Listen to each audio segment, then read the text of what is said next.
Chômage depuis plusieurs mois, Emeline pensait avoir enfin décroché un emploi. Les escrocs ont utilisé le site de Pôle emploi pour entrer en contact avec la jeune femme. Dans un message électronique truffé de fautes, ils lui proposent un poste d'hôtesse de caisse dans une bijouterie de Cayenne. Un commerce fictif comme dans beaucoup de cas. Et pour mieux appâter la victime, ils lui font miroiter des gains immédiats.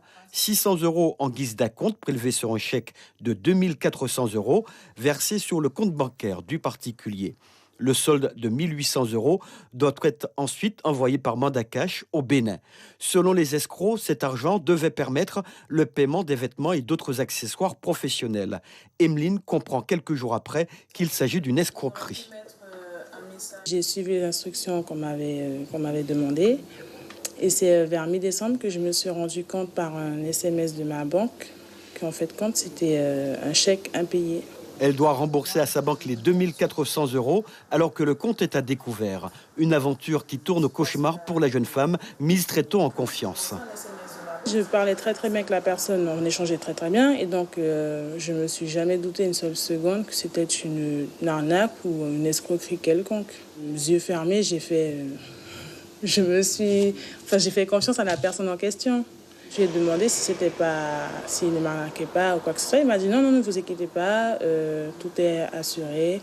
Je vous assure que ce n'est pas une plaisanterie, ni encore moins une arnaque. Il m'a dit en plus, je vous ai bien envoyé un chèque de 2400 € alors que je ne vous ai jamais vu. Mettre en confiance les victimes, un procédé utilisé par les escrocs pour les amadouer. Un stratagème comme beaucoup d'autres, bien connu à Pôle emploi, qui a vu depuis un an le phénomène prendre de l'ampleur.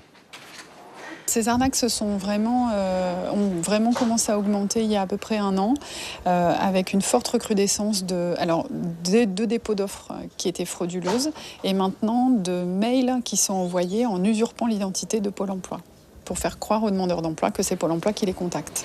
Pôle emploi qui a dû réagir pour protéger les demandeurs d'emploi. De précieux conseils appelant à la vigilance sont sur la page d'accueil de son site.